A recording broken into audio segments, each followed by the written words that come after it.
Gaza can be Singapore in the Mediterranean instead of a place where terrorism thrives instead of feeding hungry people. Omar, I mean, do you believe there's any future for Gaza that involves Hamas at this stage?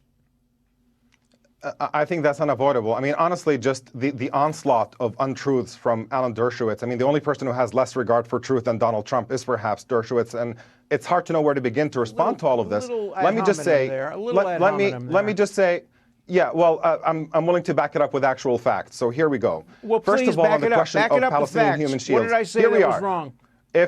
Let me point it all out to you. Here, listen up. First of all, on the question of human shields, there is no question that Hamas hides in civilian areas. That's as a result of the imbalance of power where Israel has fighter jets that fly in the sky and a massive regular military force.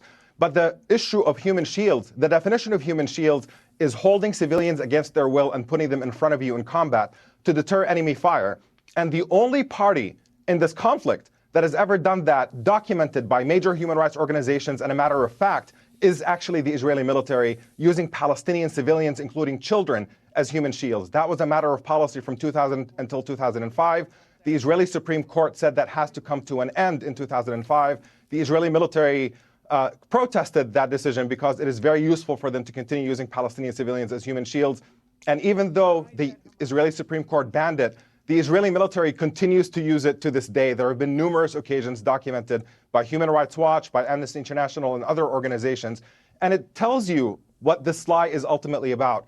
Because if it is true that Palestinian militants do not care about the lives of Palestinian children, then what is the point of the Israeli military using Palestinian children as human shields when they are in these confrontations? So that is simply a lie. They don't use them. That's a lie. They just don't use them. It is gaslighting to blame Palestinians for their own deaths. Okay, let me get a final quick response, please, Alan. A quick response, Alan. If the Palestinian terrorists put down their arms, there would be peace. If Israel put down its arms, there would be genocide of the kind that occurred on October 7th. Israel cannot put down its arms because we know what Hamas did on the 7th. They would have done to every Israeli if they had the ability to do that. Okay. And that's why Israel must rid itself of Hamas. And that will benefit the world, and that will benefit the Palestinians, and that will lead to a two-state solution, which is not what my distinguished opponents want. My distinguished opponents want the two-state solution argument is nonsense.